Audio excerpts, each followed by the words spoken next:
Рэпрэсіі супраць беларусаў, заходнія санкцыі, саміт АБСЕ і пагрозы ад імя рэжыму у бок цывілізаванага свету. Гэта тое, чым адзначыўся мінулы тыдзень. І, як заўсёды, у студыі ў суботу мы падсумуем найважнейшыя моманты. З вамі Вітаўт Ціўчык. Шаноўнае спадарства, добры вечар і сёння ў выданні. Тэрор працягваецца. Новыя арышты для застрашвання грамадства. Прымяніць рэпрэсіі да ўсяго насельніцтва краіны, якое супраць Лукашенка, гэта немагчыма, таму што зараз гэта большая частка насельніцтва Беларусі. Ці мігранцкі крызіс сціхае? Новае сведчанне з памежжа. 5 дзён мы бродили тут у лесе, без ежи, без воды, без абутку, просто ў шкарпэтках. Зроблена ў Беларусі, зроблена з болю. Новы мастацкі праект пра нашу рэчаіснасць. Это проект, несмотря на то, что он про иммиграцию, это проект про то, чтобы люди поняли, что надежда есть, если продолжать бороться. А пачынаем з найважнейшага працягу дзяржаўнага тэрору супраць грамадзянаў Беларусі. Апошнія навіны пра дзеянні функцыянераў рэжыму ў наступным матэрыяле.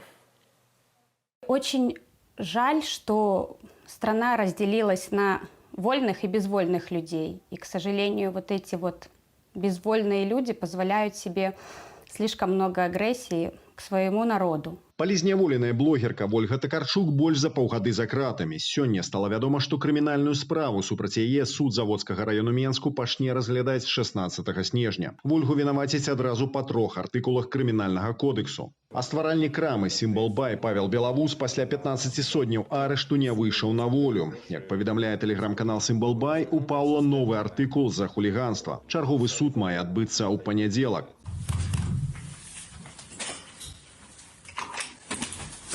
Милиция! Сёння стало вядома аб затрыманні удзельніка пратэстаў праграміста Глеба Скуратова. Раньше был подписан на экстремистские телеграм-каналы, такие как Тутбай, часть Малинового района Армень. Пробовал пройти регистрацию в боте Перамога, но не прошел регистрацию. Барацьбу з грамадствам улады вядуць не толькі ў рэальнай, але і ў віртуальнай прасторы. Інфармацыйную прадукцыю тэлеграм-каналу «Радыё Свабода Беларусь», яе аналагі ў сацыяльных сетках і на Ютубе прызналі экстрэмісцкімі. Цяпер у экстрэмісцкім спісе звыш 300 тэлеграм-каналаў. Сярод іх усе незалежныя медыі, у тым ліку Белсат. Прадстаўнік народнага антыкрызіснага ўпраўлення Михаил Кірылюк перакананы, што ўсіх падпісантаў каналаў, а гэта некалькі мільёнаў чалавек, улады не пасадзяць. Сапраўдная мэта гэта застрашэнне, таму што прымяніць рэпрэсіі да ўсяго насельніцтва краіны, якое супраць Лукашенка, гэта немагчыма, таму што зараз гэта большая частка насельніцтва Беларуси. В августе прошлого года, 2020-го, я, подавшись информацией из деструктивных телеграм-источников, также написал в группе в Телеграме разные непристойности. А гэта вядоўца гомельскага радыё Алексей Каверын. Супраць яго завялі крымінальную справу за заклікі ў тэлеграм-каналах да ўдзелу ў мірных пратэстаў. Супрацоўнікі Губазіку змусілі яго до публічнага пакаяння. В данный момент я довольно-таки раскаиваюсь. Следчы камітэты Губазік затрымалі 3 меншукоў. Іх вінавацяць, што ў красавіку яны кінулі камень у акно супрацоўніка пракуратуры. Напярэдадні яго персанальныя дадзеныя апублікавалі ў тэлеграм-каналах. Установлено, что организаторами указанного преступления являлись администраторы экстремистского телеграм-канала «Буслы летять», входящего в террористическую организацию «Супротив». Они позиционировали данное деяние как акцию направленного действия. Милиция, на колени сел! На колени сел! Вверх, руки на пол лёг! Пакуль сілавікі ўрываюцца ў кватэры ставіць мірных грамадзянаў на калені, кіберпартызаны выклалі на чорную мапу асабістыя дадзеныя 114 собраўцаў. На жаль, гэта не спыніць тэрор, бо ў ім задзейнічаная цэлая дзяржаўная сістэма, перакананы Павел Усаў. Магчыма, у перспектыве, калі адбудуцца змены, гэтыя людзі патрапяць пад судовы пераслед.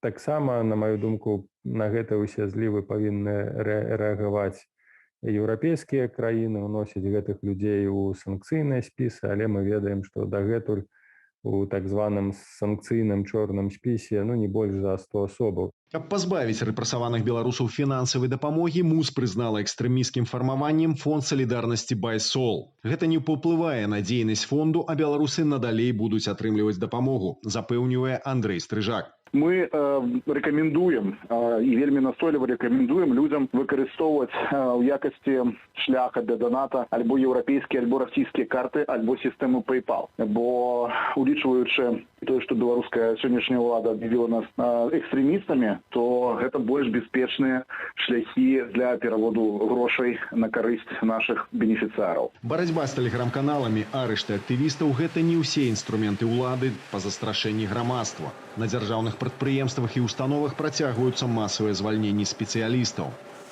Антон Каменскі, Белсат.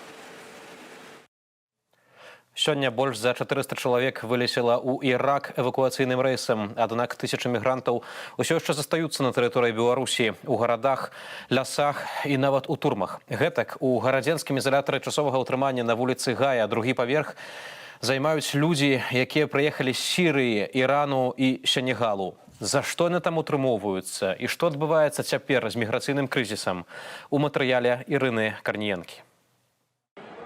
З нацыянальнага аэрапорту Менск вылецеў чарговы эвакуацыйны рэйс. 419 мігрантаў вярнуліся назад у Ірак. Палёт выконвала кампанія «Іракскія авіялініі». З улікам гэтага рэйсу з Менску ў Ірак вярнуліся ўжо каля 2700 асобаў. Але бальшыня мігрантаў, якія дасюль застаюцца на тэрыторыі Беларусі, адмаўляюцца вяртацца на радзіму і настойліва просяць прапусціць іх у еўразвяз.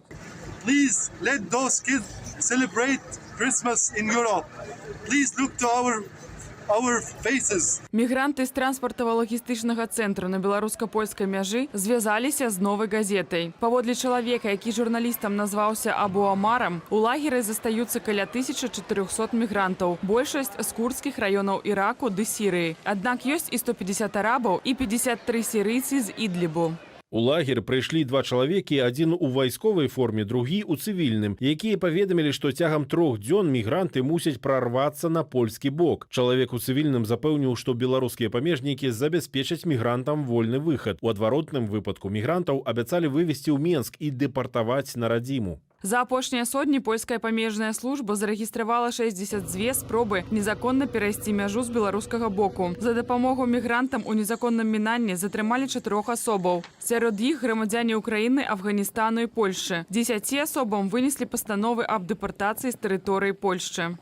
Учора 3 сакавіка беларускія службы некалькі разоў пашкодзілі калючы дрот на ўчастках мяжы, што ахоўваюцца памежнымі пастамі ў Міхалове і Чаромсе. Падчас рамонту польскія службы былі аслепленыя лазерамі. Каля 18:00 працаўнікі памежнай аховы ў Чаромсе затрымалі на мяжы 40 мігрантаў. Гэтых мігрантаў памежная ахова знайшла ўначы проста ў лесе побач з мяжой. Іх тут жа забралі і павезлі да памежнага пункту, дзе абяцалі найперш накарміць і абагрэць. Яны, улады Беларусі, адправілі нас на польскі бок. Паліцыя пагражала нам пісталетамі, забірала нашыя рэчы. 5 дзён мы блукалі тут у лесе. Без ежы, без вады, без абутку, проста ў шкарпэтках. Хоць цяпер колькасць спробаў нелегальна трапіць з Беларусі ў еўразвяз змяншаецца, польскі бок рыхтуецца да чарговай хвалі масавага штурму беларуска-польскай мяжы мігрантамі. Oczywiście te działania, które były podejmowane dotychczas, Дзеянні, уведзеныя да гэтага часу, эфектыўна абаранялі нашу мяжу, але цяпер мы таксама гатовы да таго, што бліжэйшымі месяцамі будуць з'яўляцца арганізаваныя міграцыйныя плыні з Афганістану. Нядаўна дыктатар Лукашенко сам сказаў, што такія рухі могуць з'явіцца. Гэтая рызыка можа настаць бліжэйшымі тыднямі ці месяцамі у вялікіх маштабах. Каб супрацьстаяць наплыву нелегальных мігрантаў, увосень Польшча і Літва ўвялі ў памежных з Беларусю раёнах надзвычайнае становішча. З 1 снежня да 1 сакавіка Польшча ўвяла забарону на перабыванне старонніх асобаў у такой зоне, а Літва збіраецца працягнуць такі рэжым на мяжы з Беларуссю да сярэдзіны студзеня, ды разам з тым пашырыць яго і на мяжу з Польшчаю. Ірына Карніенка, Белсат. А з заўтрашняга дня наша здымачная група будзе працаваць у Іраку. Нашы журналісты маюць паразмаўляць з тамтэйшымі чыноўнікамі, таксама людзьмі, якія вярнуліся з Беларусі. Так што заставайцеся з Белсатам, будзе інфармацыя, як то кажуць, з першых вуснаў цягам наступнага тыдня ў нашых выданнях. А цяпер да іншай тэмы. Значная частка мастацкіх праектаў перанеслася ў онлайн. І калі ва ўсім свеце перадусім прычынай гэтаму стаў каранавірус, то ў Беларусі, на жаль, дадалася і тая вось сітуацыя з узурпацыяй улады і рэпрэсіямі, што абрынуліся ў асабліва такім інтэнсіўным парадку пасля 2020 года. Асэнсаваць жа, што адбылося з усімі намі, паспрабавалі аўтары мастацкага сацыяльнага праекту «Зроблена ў Беларусі, зроблена з болю». Вось такая вось назва. Пра онлайн-выставу падрабязней Ірына Драфійчук. Будзе горка, падрыхтуйцеся. Пазначылі на першай старонцы лічбавай выставы «Made in Belarus, Made of Pain» «Зроблена ў Беларусі, зроблена з болю». Пры дапамозе Free Belarus Center яе запусцілі актывісты з адзіночання беларускіх студэнтаў, якія пасля выбараў 2020 года мусілі выехаць з краіны. Это художественный социокультурный проект «Поствыбор на Беларуси» 2020 года. В этом проекте мы показываем сквозь призму 5 полноценных историй, каково было жить в Беларуси в последние годы. Мы раскрываем самые главные темы. Политзаключенные, пытки, насилие, сфабрикованные уголовные дела и суды, а также иммиграцию. Кожная з частак праекту, які рыхтавалі цягам паўгода, адлюстроўвае адзін з аспектаў тэмы. Для першай часткі пад назваю «Колер нашага пакалення», прысвечанай гвалту і жорсткім дзеянням сілавікоў, здымкі рабіліся яшчэ ў Беларусі. Если вначале непонятно было бы, наказывали за какие-нибудь фотопроекты, то в тот момент было бы понятно. Но да, то есть мы в студии, не успевая, делали этот грим, делали все, укутывались, до этого делали эту проволоку самодельно и, в общем-то, так и снимали в таких, можно сказать, подпольных условиях. Па той бок назва другой часткі праекту. Тут аўтары спрабуюць зазірнуць у жыццё звычайнага амапаўца, які служыць рэжыму. У яго таксама ёсць некае жыццё, якое ёсць ва ўсіх людзях. У яго таксама ёсць дзяўчына, ён ходзіць у краму, але нават ва ўсім гэтым ён застаецца амапаўцам. Тым чалавекам, які, на жаль, зараз здзяйсняе парушэнне дзеючага заканадаўства і шкодзіць людзям. Дзве чарговыя часткі прысвечаныя беларускім судам, сфабрыкаваным крымінальным справам, а таксама палітычным вязням, перабыванню ў турме, пачуццям і перажыванням. Пятый проект, завершающий проект, в котором мы даем немного надежды. Это проект, несмотря на то, что он про иммиграцию, это проект про то, чтобы люди поняли, что надежда есть, если продолжать бороться. Некаторыя фота для праекту зробленыя ў дзейнай турме, а тэксты і вершы для афармлення выставы напісаныя маладымі беларускімі аўтарамі. Большая частка каманды стваральнікаў прайшла праз суды, пакаранні ды эміграцыю. Суть проекта снова поднять тему насилия, его недопустимости. Это, к сожалению, проблема не только Беларуси, это проблема многих стран. Просто я думаю, что если поднимать какие-то тематики, то, наверное, будет больше дискуссий и будут какие-то итоги, которые могут решить данную проблему. С проектом можно познакомиться в интернете под адресом madein.by. Але аўтары разлічваюць зладзіць і жывыя выставы ў розных гарадах свету, дзе цяпер вымушана жывуць беларусы. Ірына Драфійчук, Белсат. А там, дзе вымушана жывуць беларусы у эміграцыі за мяжою, часта таксама блізка да Беларусі пры мяжы, гэтак як у Вільні, дзе беларускае культурніцкае жыццё не згасае. У беларускім доме у старой сталіцы Вялікага княства Літоўскага сабраліся нашыя суродзічы, каб падрыхтавацца да калядаў, развучыць песні калядкі, таксама ўзгадаць, як продкі святкавалі і сустракалі гэтае свята. Падрабязней у матэрыяле Марыны Яновіч. Каляды – адпаведная пара, каб зладзіць сямейны фэст, аднавіць радавод і загадаць жадання пад каляднай зоркаю. На падрыхтоўку да зімовых святаў засталіся 3 тыдні. Самы час вывучыць калядкі і гульні, змайстраваць зорку, дамовіцца пра сустрэчы. Беларусам, якія апынуліся зараз па-за межамі сваёй радзімы, вельмі важна памятаць пра свае карані, пра свае традыцыі, сваю гісторыю.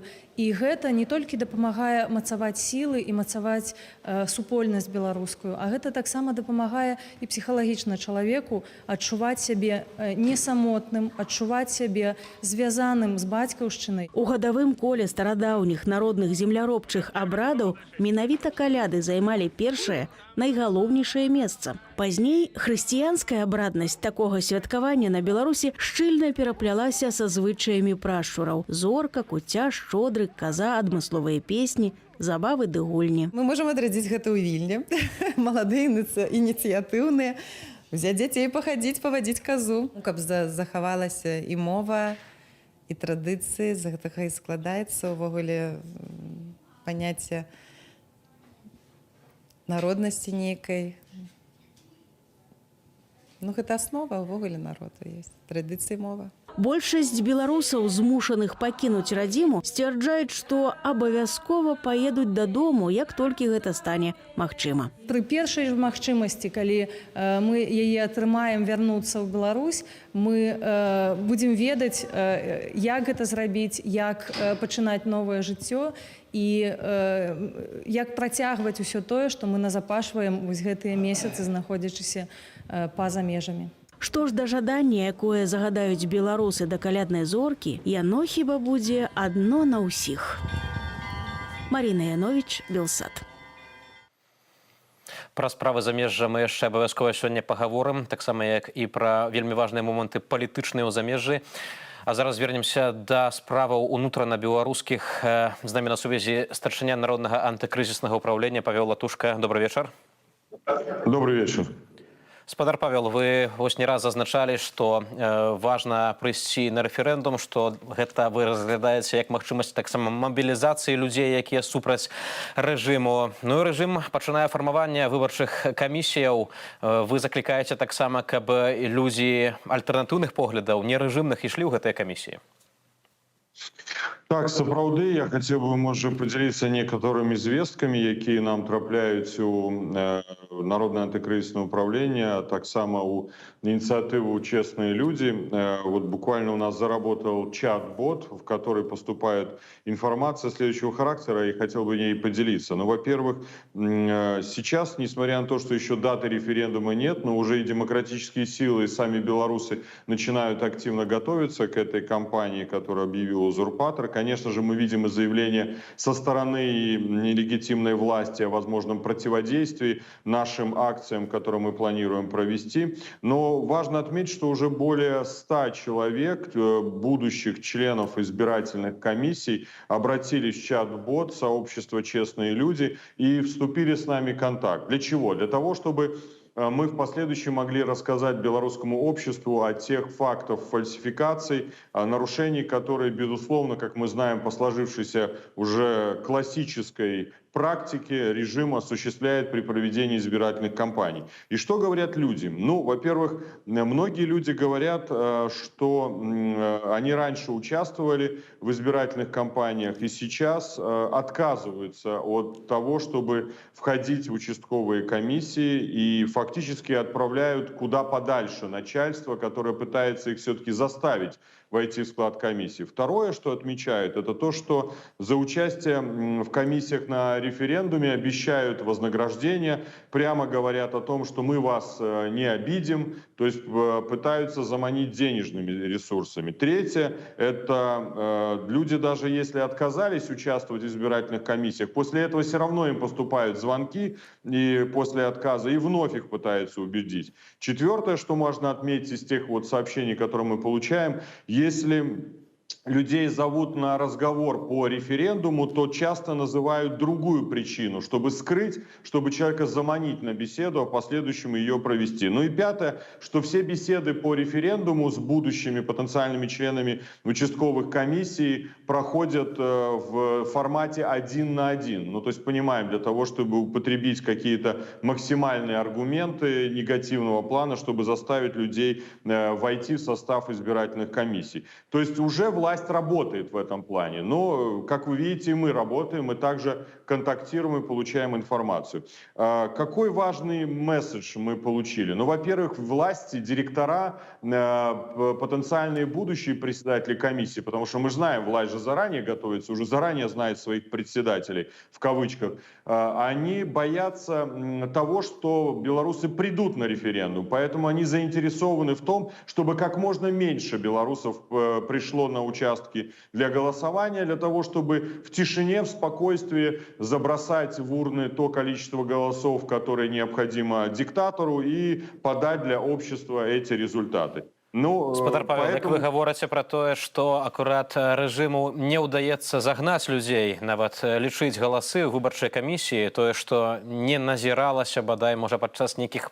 мінулых так званых электаральных кампаніяў. Аднак цяпер, вось вы згадалі ініцыятыву «Чэсныя людзі», яны, наадварот, як бы хочуць, каб людзі пайшлі ў гэтыя камісіі, але каб там былі людзі, умоўна кажучы, дэмакратычных поглядаў, якія зафіксуюць парушэнні таго, што будзе адбывацца на гэтак званым референдуме.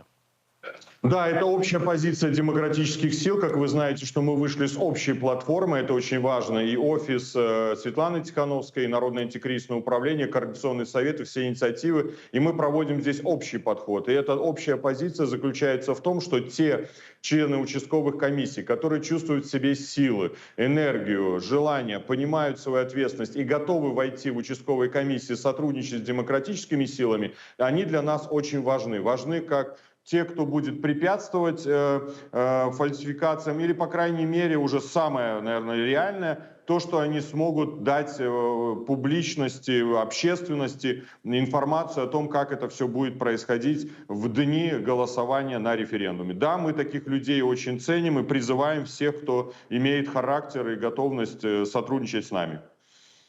Але пакуль што вось вы назвалі гэтую лічбу ў 100 чалавек, ну, пакуль гэта, бадай, ўсё ж такі не нацыянальны ўзровень для таго, каб цалкам паўсюль зафіксаваць. Хаця, ў прынцыпе, і так загадзя вядома, што гэта ніякі не рэферэндум, што гэта будзе татальная фальсіфікацыя і татальны такі тэатр у выкананні Ярмошынай.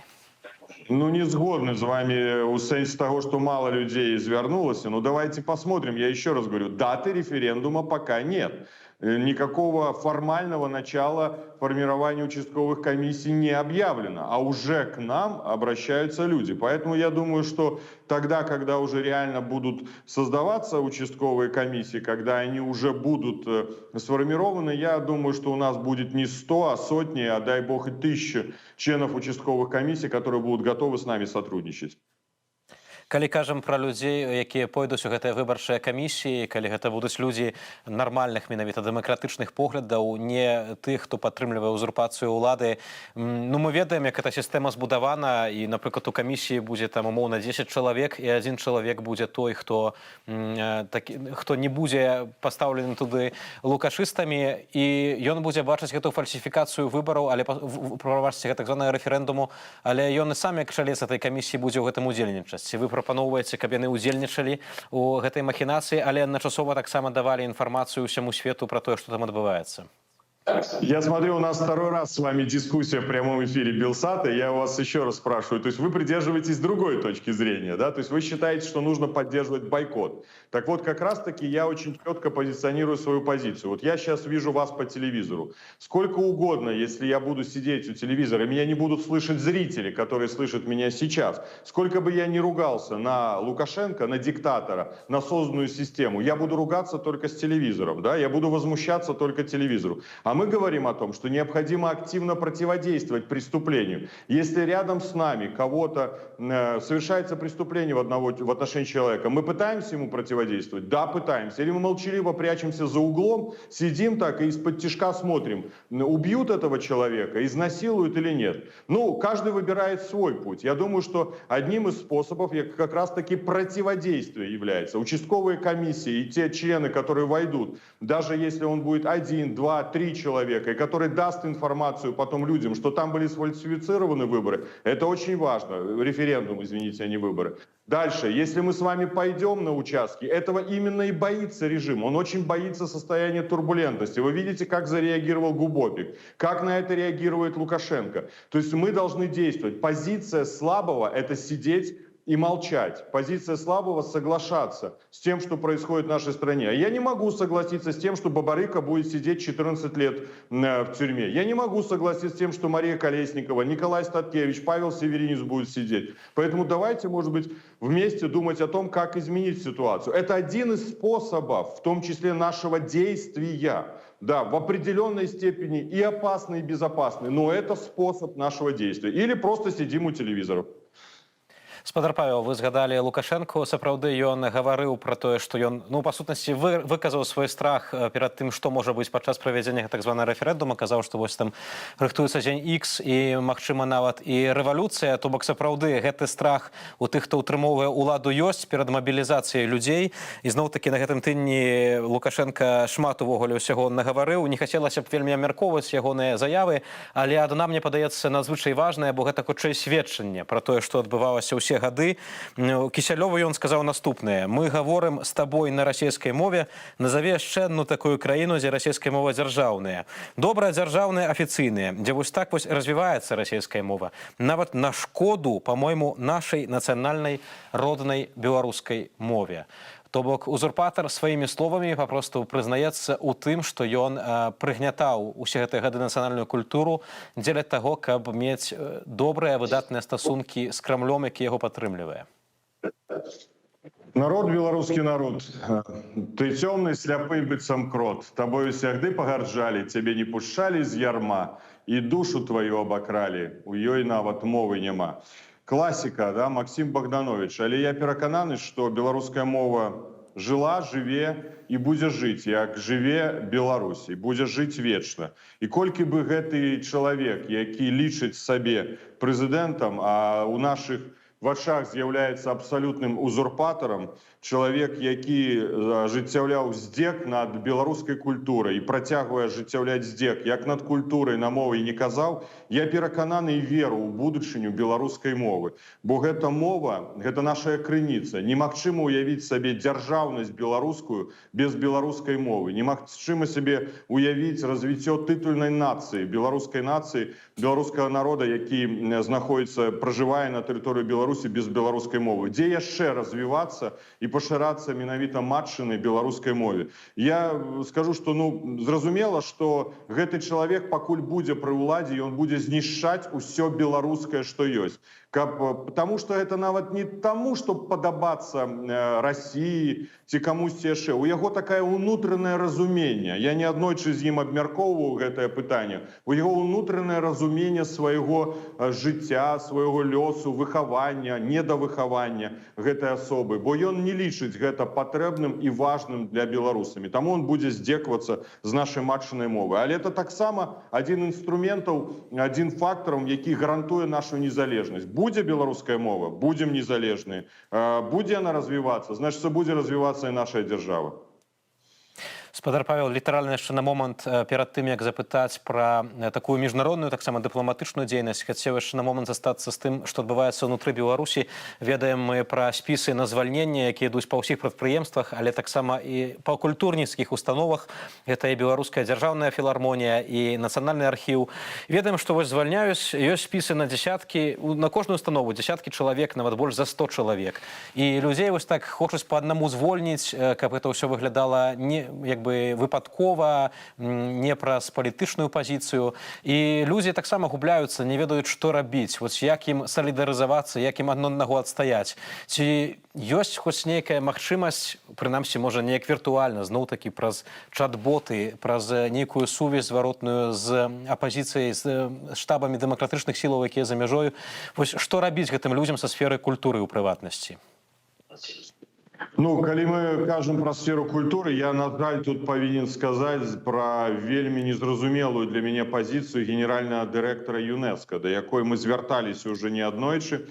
Мы разам з беларускай дыаспорай ладзілі пікет у Парыжы, падпісалі ліст, які, дарэчы, падпісалі 3 лаўрэата Нобелеўскай прэміі з Расіі, з Беларусі Алексеевич, з Польшчы, шмат дзеячоў культуры, народных артыстаў і Расіі, Украіны і Беларусі. На жаль, яна не рэагуе на нашы лісты. Але на гэтым тыдні у меня адбылася сустрэча, можа, з 6 амбасадарамі і прадстаўнікамі Міністэрства замежных спраў Дзярждэпартамента ЗША.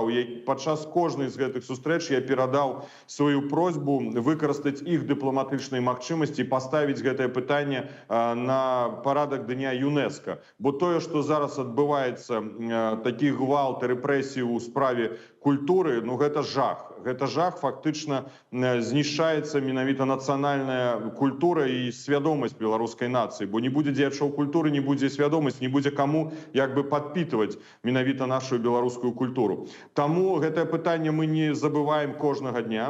Другое, вось нават гэты спектакль «Фландрыя», я думаю, што трэба будзе таксама, я пры кожным інтэрв'ю прывожу гэты прыклад, і некаторыя журналісты нават зразумець мяне не могуць, а ў чым там была праблема. І вось прыходзіцца гэта тлумачыць падчас інтэрв'ю і казаць менавіта пра сферу культуры як адзін з такіх яскравых прыкладаў адносінаў да часткі нашага грамадства. Але гэта ж тычыцца не толькі культуры, пагадзіцеся, гэта тычыцца фактычна ўсіх сфераў нашага жыцця і тых, каго звальняеце. Абарона нашых правоў – гэта наша абарона. Калі мы не зможам аб'яднацца на кожным канкрэтным прадпрыемстве, установе, разам не аб'яднаўшыся, не паставім гэтаму заслону, ну так па аднаго будуць і звальняць. Не будзе ні ў каго хата збоку. Да кожнага прыйдзе Лукашенко, да кожнага прыйдзе дыктатар. І гэта мы павінны зразумець. Таму, калі мы кажам сёння пра санкцыі, якія вось увялі Еўрапейскі Саюз, ЗША, Великабрытанія, Канада, і гэта вельмі важны такі крок,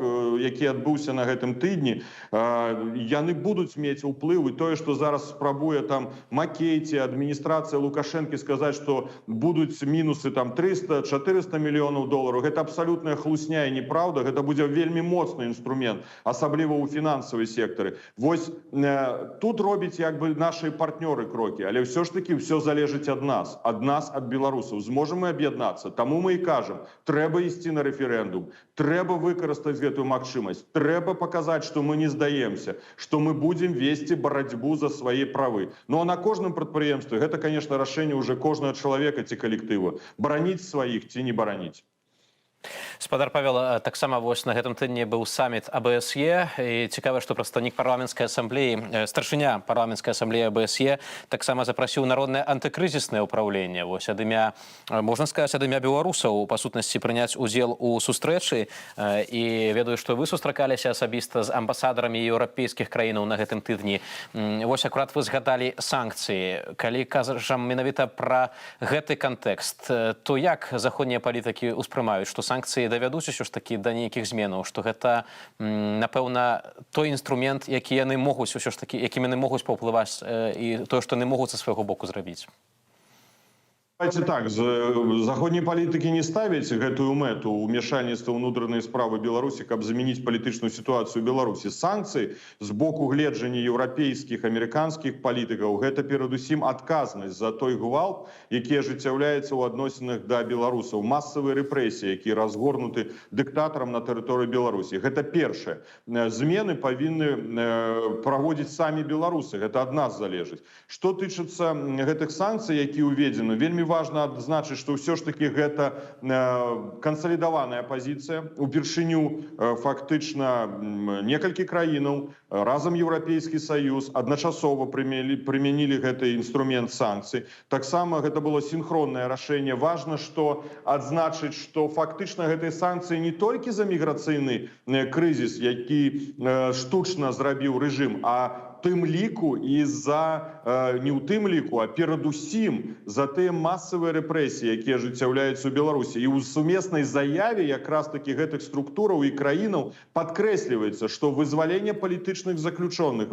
палітзняволеных — гэта галоўная задача. Гэта патрабаванне, гэта таксама пытанне перапынення рэпрэсій, гэта пытанне правядзення выбараў. Гэта ўсё, што павінен зрабіць рэжым, таму што гэта патрабуе беларускі народ. Гэта мы, а не еўрапейцы, а не амерыканцы патрабуюць. Гэта беларусы паставілі такую задачу перад сабой, перад нелегітымнай уладай. Што тычыцца санкцый, так вось я якраз хацеў звярнуць увагу на фінансавы элемент гэтых санкцый. Упершыню фактычна амерыканцы будуць прымяняць ад 2 снежня, уже пачалі прымяняць сектаральныя санкцыі на дзяржаўны доўг Беларусі, і гэты інструмент уведзены ў адносінах да Міністэрства фінансаў і Банка развіцця Беларусі. Фактычна 4/5 з усяго рынка, фінансавага рынка выключаны для Беларусі. Зараз дыктатар не зможа атрымаць практычна нідзе грошы, запазычыць грошы для сваіх мэтаў. Гэта вельмі важны інструмент фінансавых санкцый. Зараз каманда Народнае антыкрызіснае ўпраўлення ставіць перад сабой галоўную задачу — гэта выкарыстаць механізм другасных амерыканскіх санкцый. І, дарэчы, я прыводзіў такі прыклад, калі працаваў амбасадарам у Парыжы, калі банк БНП Париба французскі, які патрапіў пад другасныя амерыканскія санкцыі, заплаціў штраф у 9 мільярдаў еўра, ён вымушаны быў закрыць рахунак нашага пасольства, таму што Беларусь ажыццяўляла кантакты з Кубай, з Суданам і з іншымі санкцыйнымі краінамі, у адносінах да якіх былі ўведзены амерыканскія санкцыі. Так што вось гэты другасны інструмент, ён уже абсалютна рэальны, бо ёсць адпаведны дэкрэт Байтона ад жніўня гэтага года, і ёсць уже прыклады сектаральных санкцый, прыклады канкрэтных спіскаў кампаній. Так што пагроза для рэжыма вельмі значная. Калі эканамісты хлусяць і не кажуць гэта дыктатару, гэта іх праблема. Але мы ім раскажам, што, да чаго гэта прывядзе сітуацыю. Таму спадару Макею трэба на замежных пляцоўках не расказваць байкі аб тым, як Беларусь да міру цягнецца, як яна хоча там згоды, а проста пайсці да Лукашэнкі і падаць у адстаўку, альбо патрабаваць, вызваліць усіх палітзняволеных і перапыніць усе тыя масавыя рэпрэсіі кожнага дня, звальненні, звальненні, звальненні, распачаць крымінальныя справы і прызначыць новыя выбары. І вось тады санкцыі не будуць патрэбныя.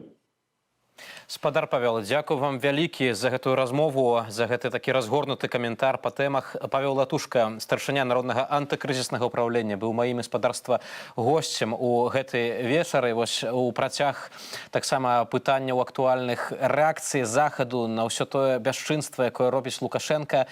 Мы запыталіся у прадстаўніка ЗША па Беларусі Джулі Фішер наконт тым, што захад па сутнасці шантажуюць ужо нават ядравай зброяй, бо Лукашенко заявіў, што хоча расійскую ядравую зброю паставіць на тэрыторыі нашай краіны. І у эксклюзіўным каментары Белсату спадарня амбасадар Фішер власна адказала на пытанне, як захад будзе на гэта рэагаваць. Фрагмент размовы ўжо зараз вашай увазе, а цалкам інтэрв'ю можна будзе паглядзець заўтра ў праграме «Тыдзень». In an interview with a Russian journalist, Alexander Lukashenko threatens to deploy... У інтэрв'ю расійскаму журналісту Александр Лукашенко пагражае размясціць ядравую зброю на тэрыторыі Беларусі. Калі гэта стане рэальнасцю, якой будзе рэакцыя ЗША і НАТО? I noted his comments yesterday. Let me say this.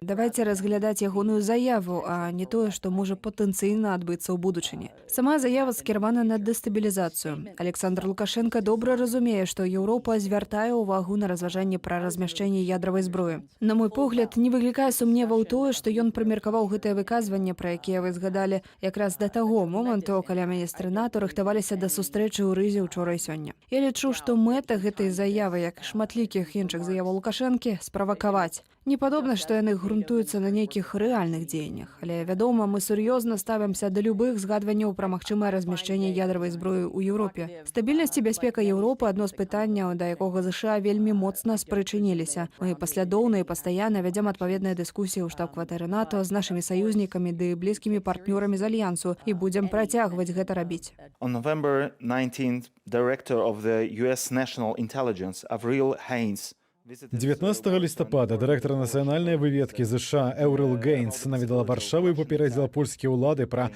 магчымасць нападу Расіі на Ўкраіну. Ва Ўкраіне мяркуюць, што напад можа адбыцца і за тэрыторыяй Беларусі. Ці ёсць у вас інфармацыя на гэтую тэму?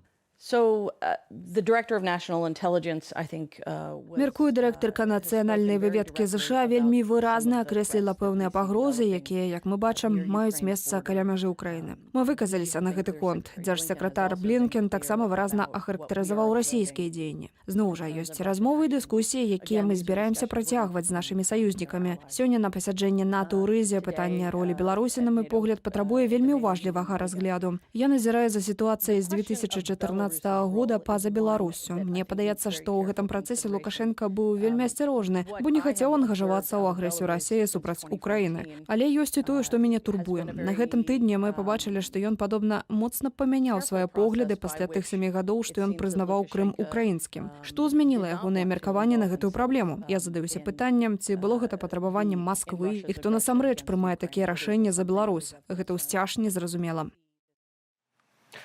Уже зараз з намі на сувязі Франак Вечорка, старэйшы дарадца Святлана Ціханаўская. Франак, добрый вечар. Добрый вечар. Найчасцей мы штотыдзень, калі падсумоўваем таксама дзейнасць штабу, палітыка лідара Святлана Ціханаўскай, гаворым пра ейныя сустрэчы за мяжою. На гэтым тыдні таксама і Макей вырваўся з Менску ў Стакгольм на саміт АБСЕ. І Святлана Ціханаўская таксама была ў гэты час там, у Стакгольме. Хацеў запытаць, уласна, як увогуле там Макея прымалі? Сапраўды Макей удзельнічаў у канферэнцыі міністраў АБСЕ. Гэта традыцыйнае мерапрыемства, падобнае, які ў ААН сюды запрашаюць фармальна ўсіх. Фармальна Макею не трэба запрашэння, тому што ён лічыцца прадстаўніком Беларусі. Але гэта не значыць, што яго прызнаюць. Падобная сітуацыя, праблема была, напрыклад, у ААН у Нью-Йорку, калі Афганістан прадстаўлялі тыя сілы, якія ўжо даўно не трымаюць там уладу, а талібы проста не сфармавалі яшчэ ўрад і не паслалі свайго прадстаўніка. Сам Макей дабіваўся сустрэчу з міністрамі замежных справаў АБСЕ. Як мы ведаем, яму фактычна ўсе адмовілі. Адмовіць яму не змаглі кіраўнікі парламенцкай асамблеі і уласна АБСЕ, але правялі гэтыя сустрэчы канфідэнцыйна, гэтым самым прадэманстраваўшы стаўленне да Макея. Ён не рукапаціскальны. Нават венгры, якія сустракаліся з Макеем, потым былі вымушаныя апраўдвацца, тлумачыцца, што яны размаўлялі пра недапушчальнасць выкарыстання мігрантаў у палітычных мэтах. Таксама ведаем, што Макей, калі вярнуўся са Стакгольма ў Менск, пачаў раздаваць інтэрв'ю прапагандыстам лукашэнкаўскім, пачаў там хваліцца, расказваць, што з ім шмат хто там сустрэўся, проста хочуць, каб публічна пра гэта ніхто не гаварыў. І нават заявіў такую фразу, што я згодны з Зеноном Пазняком, лідарам КХП БНФ, пра тое, што санкцыі толькі могуць прывесці да страты незалежнасці Беларусі. Што, праўда, ён не захацеў згадаць, чаму Зенон Пазняк так сказаў. Ён казаў, што трэба зняць санкцыі, каб пачаць дыялог аб спыненні рэпрэсіяў. Гэты момант акурат Макей не згадаў. Але ўвогуле, гэты шантаж тым, што здымайце санкцыі, інакш мы здамо незалежнасць Расіі. Што гэта ўвогуле такое ў выкананні лукашэнкаўскага міністра? Гэта менавіта той наратыў, які яны спрабуюць закідваць захаду праз медыі, праз палітычныя выступы. Маўляў, калі вы будзеце на нас ціснуць, калі не будзеце прызнаваць Лукашэнка, то мы здадзім незалежнасць і суверэнітэт Беларусі. Ясна, што гэта спроба падымаць стаўкі, гэта спроба шантажу, спроба ціску, але ёсць жа таксама і пэўная пагроза, бо мы бачым, што Расія зацікаўленая ў тым, каб іх слабасцю рэжыма карыстацца. Зрэшты, Макея не асабліва там і слухаюць. Калі ён хадзіў у Швецыі, у Стакгольме па памяшканні міністэрскай канферэнцыі, беларускую дэлегацыю ў цэлым шарахаліся, іх пазбягалі. А сам Макей і іх дэлегацыя зладзілі дэмарш, калі выступалі міністры замежных справаў і дзяржсакратар ЗША, яны дэманстратыўна выйшлі з залі, тым самым праявіўшы і непавагу, і парушыўшы этыкет такіх мерапрыемстваў. Але пра тое, што трэба санкцыі уводзіць, трэба іх узмацняць, трэба рабіць так, каб гэтыя санкцыі немагчыма было абысці, гаварылі практычна ўсе. Шарахаліся ў гэтай дэлегацыі лукашэнкаўскай, як вы кажаце, там у Стакгольме, затое зусім іншае стаўленне было відавочна да Святланы Ціханаўскай, калі прэм'ер-міністр Швецыі першую сваю міжнародную сустрэчу спадарня Андершан акурат правяла з лідарам беларускіх дэмакратаў. Сапраўды гэта было так, это быў яе першы працоўны дзень, памятаеце, яна не змагла стаць прэм'еркай, дакладней была толькі пару гадзінаў прэм'еркай 1,5 тыдні таму, потым былі доўгія палітычныя кансультацыі, урэшце рэшт яе зацвердзілі і яны сустрэліся з Ціханаўскай. Сустрэча працягвалася недоўга, да 20 хвілінаў, але абмяркоўвалі вось гэтыя прыярытэты шведскай знешняй палітыкі. Ціханаўская казала, што трэба тыя праграмы, якія былі накіраваныя на дзяржаву, на супрацу з дзяржаўнымі інстытутамі ў Беларусі перанакіраваць на грамадзянскую супольнасць. Таму што, па сутнасці, цяпер фонды культурнай салідарнасці, спартовай, медыцынскай — гэта протадзяржаўныя інстытуты. Гэта тыя людзі, якія потым будуць працаваць у міністэрствах і пасля пераменаў будуць будаваць незалежную Беларусь. І Ціханаўская прапанавала ставіцца да грамадзянскай супольнасці, да ініцыятываў, як да протадзяржаўных інстытутаў. Ну і Андершан сказала, што у бліжэйшыя некалькі месяцаў Швецыя павінна прыняць новую стратэгію дапамогі. Сярод іншага, Ціханаўская прапанавала зрабіць гэтую дапамогу да Беларусі эластычнай. Звычайна стратэгія будуецца на 5 гадоў, але цяпер немагчыма спрагназаваць, што будзе праз тыдзень, месяцы, 3 месяцы. І ідэя Ціханаўскай была разглядаць Беларусь як краіну ў гуманітарным крызісе, каб гэтая дапамога яна даходзіла да тых людзей, якія ўнутры краіны, каб яе маглі атрымаць і рэпрэсаваныя, і ініцыятывы, і медыі у тэрміновым парадку. Гэты тыдзень таксама адзначыўся прыняццем санкцыяў, і тое, што, можа, асабліва магло ўразіць нас, беларусаў, гэта што і Еўразвяз, і Злучаныя Штаты, і Канада, і Вялікая Брытанія не толькі ў адзін дзень абвесцілі пра новыя санкцыі супраць рэжыму, але амаль што ў 1 гадзіну апублікавалі ўсе гэтыя абмежавальныя захады. Тут таксама паўстае пытанне, што ці можа быць таксама такая каардынацыя і ў дапамозе беларусам, беларускай грамадзянскай супольнасці, каб менавіта была нейкая агульная стратэгія захаду, як дапамагчы беларусам справіцца вось з гэтым усім беззаконнем, як таксама падтрымаць беларусаў у змаганні за свае правы. Вы ведаеце, за гэтым скаардынаваным абвяшчэннем санкцыяў стаіць вельмі вялікая праца. Шмат кантактаў, шмат званкоў, бо нам здаецца, што Еўразвяз, ЗША, Великабрытанія, у адным Еўразвязе 27 краінаў. І перад тым, як прыняць нейкае рашэнне ці нават апублікаваць прэс-рэліз, трэба згода 27 палітычных дырэктараў МЗС кожнай краіны. І таму гэта займае час, таму бывае, з некаторых спісаў узнікаюць імёны, таму фармулёўкі змякчаюцца, каб была скаардынаванасць. Але менавіта сінхроннасць, скаардынаванасць і з'яўляецца моцным баком гэтых санкцыяў і гэтых рашэнняў. Цяпер мы бачым, што гэта ўжо 3-й раз, калі Великабрытанія, ЗША, Канада і Еўразвяз публікуюць супольна нейкія дзеянні. Але самае цікавае мы бачым, калі Злучаныя Штаты Амерыкі маюць трошки больш шырокі спіс, чым Еўрапейскі Саюз. А гэта значыць, што Злучаныя Штаты Амерыкі раскачваюцца і гатовыя на больш рашучыя дзеянні. І вы маглі бачыць у словах амбасадаркі, зараз спецпрадстаўніка Фішер, тое, што Злучаныя Штаты Амерыкі не будуць трываць лукашэнкаўскага шантажу. А гэта значыць, што у нас ёсць іх моцная падтрымка. Што да вашага пытання пра стратэгію, дазвольце адкажу. Пасля слухання ў Еўрапейскім парламенце у Ціханаўскай былі сустрэчы з Еўракамісіяй, службай знешніх дзеянняў, і будзе таксама некалькі сустрэчаў праз 2 тыдні з кіраўнікамі Еўразвязу. Зараз ёсць 6 пунктаў, якія абмяркоўваюцца ў дадатак да вакцынаў, якая па-ранейшаму з'яўляецца справай у працэсе. Гэта першае, трыбуналы і суды для Лукашэнкі. Гэта і міжнародны крымінальны суд, і суд ААН. Другое, гэта пошук і замарозка актываў Лукашэнкі і ягоных памагатых. Гэта тое, дзе міжнародная супольнасць можа дапамагчы. Калі гэтыя грошы ў заліве, у Эміратах, што мы зараз працуем актыўна над тым, каб дакладна выявіць і даказаць гэтую інфармацыю. Трэцяе, гэта зрабіць так, каб быў орган у Еўразвязе, які кантралюе выкананне санкцыяў. Бо мы бачым, што санкцыі ўведзеныя, яны моцныя, яны рашучыя, але няма у Брусэлі людзей, групы каманды, якая бы сачыла, што Алексін і іншыя гэтыя санкцыі не абыходзяць.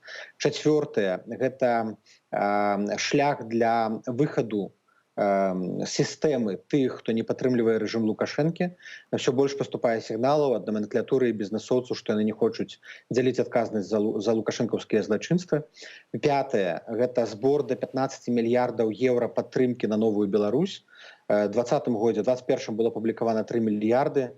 Наша задача гэта сабраць абяцанне, гарантыю 15 мільярдаў на 5 гадоў для рэформаў, для правядзення краіны ў парадак пасля Лукашэнкі будзе вельмі шмат, вельмі цяжкі перыяд аднаўлення. І стварэнне пастаяннай пляцоўкі для кантактаў. Мы гаворым пра такую пляцоўку, якую умоўна называем зараз саміт ЕС-Беларусь. Ясна, там не будзе Лукашэнкі, але там будзе координаційная рада Ціхановская, палітычныя сілы і грамадзянская супольнасць, каб такія сустрэчы адбываліся рэгулярна, і мы маглі каардынаваць і ўзгадняць палітычныя рашэнні. Франак, вы вось таксама зараз шмат распавялі пра гэту вялікую працу ў кантактах таксама з замежнымі палітыкамі, замежнымі інстытуцыямі, таксама расказалі пра тое, што захаду варта ўспрымаць беларускія грамадскія ініцыятывы як протадзяржаўныя нават ініцыятывы. І власна хацеў таксама запытаць пра таксама працу з беларусамі, можа нават з тымі беларусамі, якія апынуліся зараз за мяжою, але ўсё ж такі працягваюць сваю грамадскую актыўнасць для Беларусі. Як цяпер гэта выглядае? Што яшчэ ёсць па-за менавіта дыпламатычнай працай і па-за працай з замежнымі інстытуцыямі? Мы стараемся максімальна падтрымліваць сувязь з тымі, хто на зямлі, звычайна праз зум-званкі, скайп-званкі, і Святлана Ціхановская, прадстаўнікі офісу.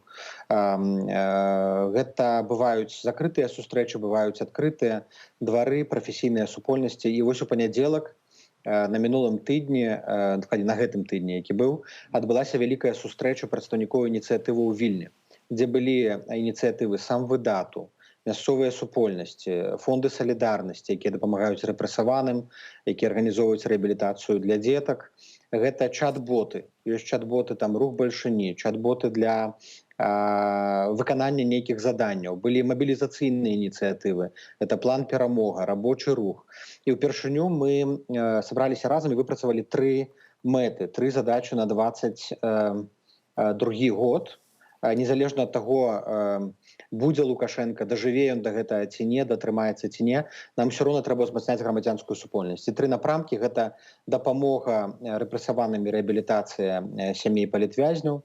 Другі напрамак – гэта інфармацыйнае супрацьстаянне, інфармацыйная прысутнасць, уцягванне новых людзей у нашу працу. І трэцяе – гэта мабілізацыя. Гэта мабілізацыя на пратэст, на стачку, на страйк і на рэферэндум. Вось па тых 3 кірунках зараз працуюць ініцыятывы. У нас на зямлі людзей стала зараз трошкі менш, гэта натуральна, з-за рэпрэсіяў, але мы стараемся зрабіць усё, каб забяспечыць ім бяспеку. І вот сярод іншага абмяркоўвалі гэта ў тым ліку з міністрамі, з прадстаўнікамі Дзярждэпартаменту ў Стакгольме. По акту аб дэмакратыі Беларусі Злучаныя Штаты Амерыкі абяцаюць дапамагчы з тэхналогіямі для абыходу цэнзуры і доступу да інтэрнэту. І было вельмі добра, каб тыя актывісты, якія працягваюць працу на зямлі у Беларусі, яны мелі інтэрнэт, каб іх не мог знайсці губопік, каб яны маглі паведамляць пра тое, што адбываецца на месцах, на заводах, у сваіх гарадах, без рызыкі для сваёй свабоды. Франак, дзякуй вялікі за гэтую размову. Франак Вячорка, старэйшы дарадца Святланы Ціхановскай, быў маім гаспадарства госцем у гэты вечар. Зараз хацеў бы паказаць вось такі, праанансаваць матэрыял, які сведчыць пра тое, як беларусы насуперак усяму ўсё ж такі шануюць сваю культуру і мову.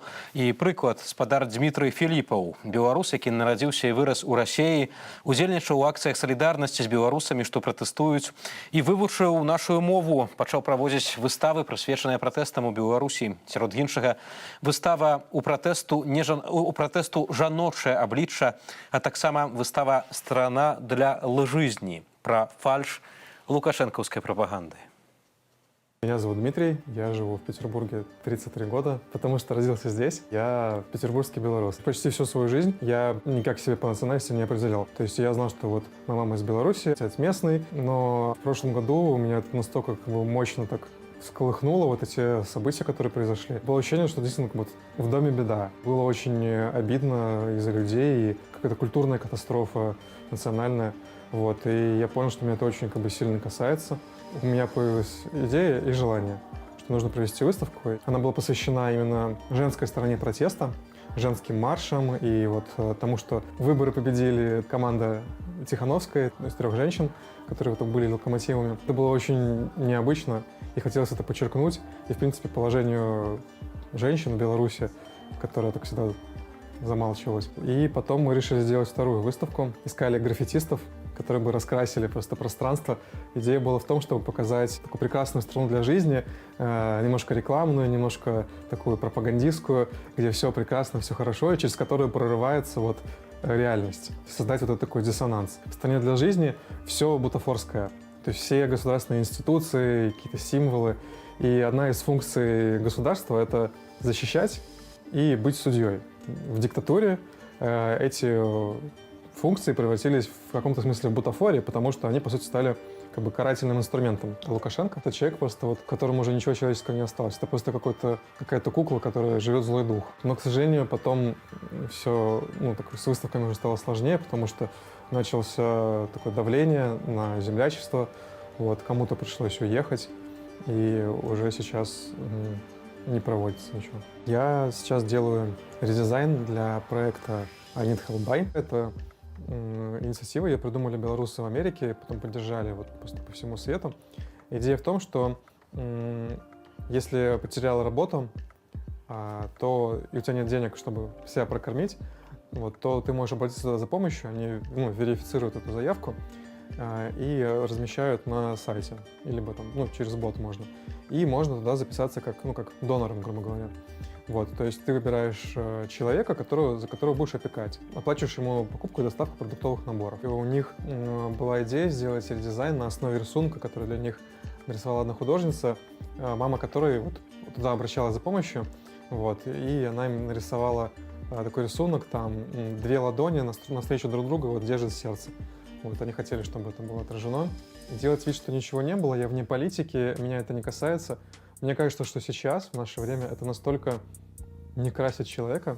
Прикрываться тем, что я вне политики, я художник, я музыкант, я спортсмен, это больше не работает. Никто не имеет права так сказать, что меня это не касается. Россия не умеет ни с кем дружить по-настоящему.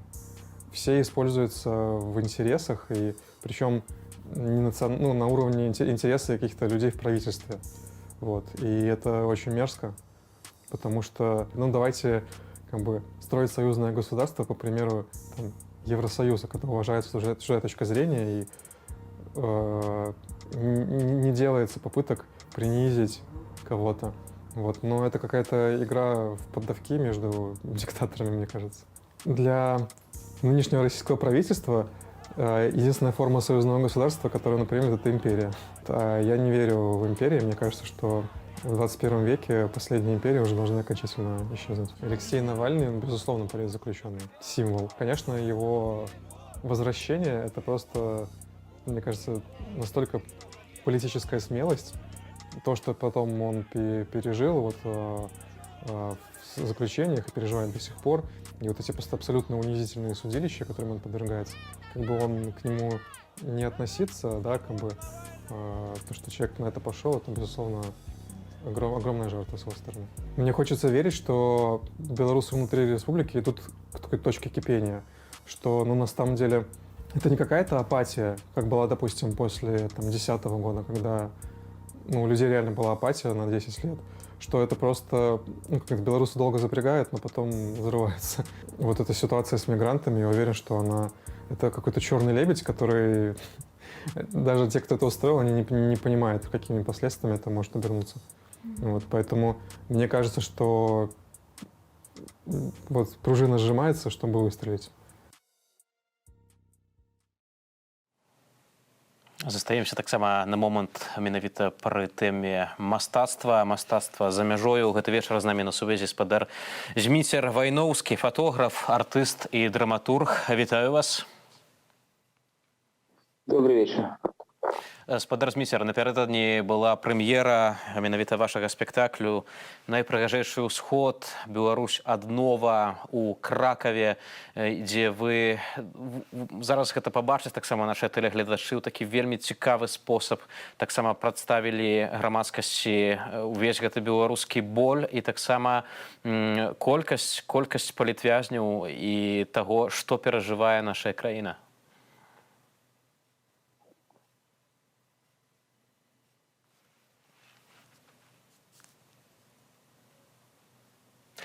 Спадар Зміцер, выбачайце, калі ласка, ці вы мяне чуеце? Хацеў, уласна, запытаць пра гэтую прэм'еру, якая была таксама рэакцыя ад кракавянаў і ад беларусаў Кракава на гэты спектакль?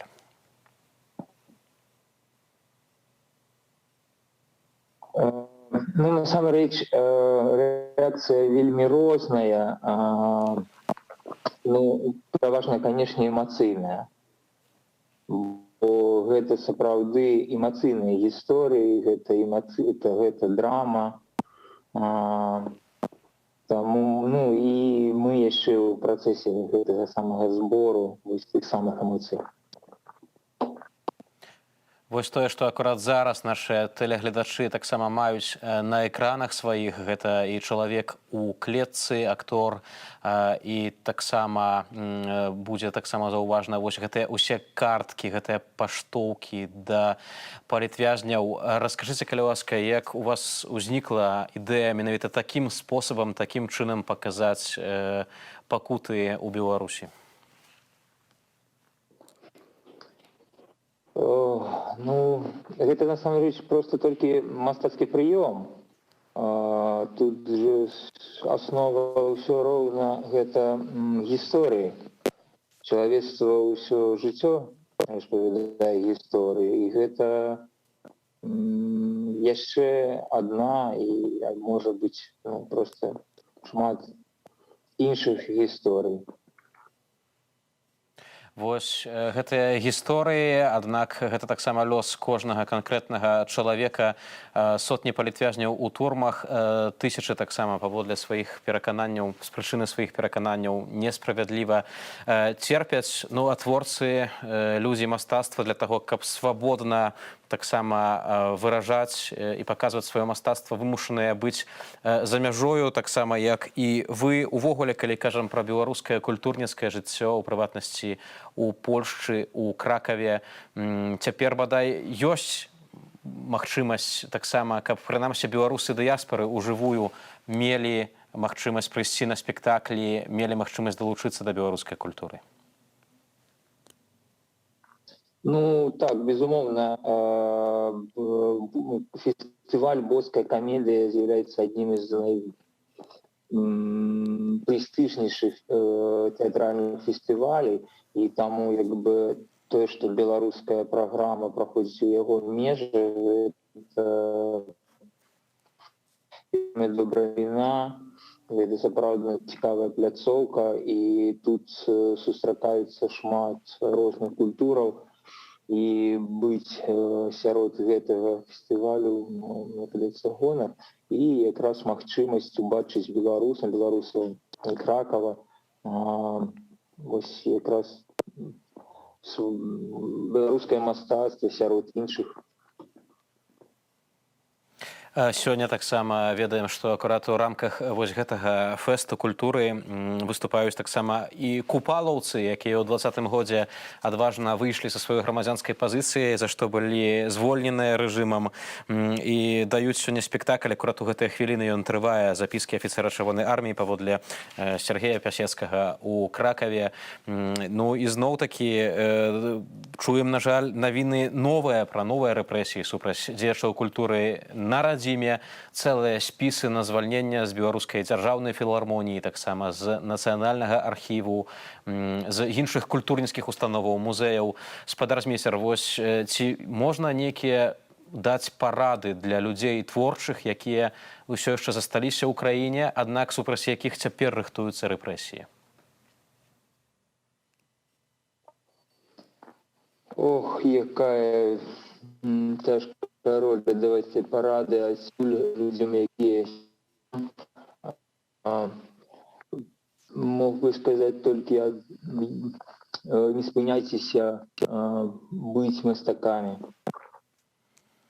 Спадар Змейсер, і мы таксама вам гэта хочам сказаць, і хочам вам таксама падзякаваць за вашу творчасць, за вашу неабыякавасць, за тое, што прадстаўляеце і замежнікам, і беларусам таксама у дыяспары вось сітуацыю, якая ёсць у нашай краіне праз вашае мастацтва. Спадар Змейсер Вайноўскі, фатограф, таксама драматург і артыст, быў маім гаспадарства госцем у гэты вечар. У студыі ў суботу для вас працаваў Вітаўт Ціўчык. Зычу вам моцы, паважаныя суайчыннікі, трымаймася разам. Жыве Беларусь, заставайцеся з Белсатам.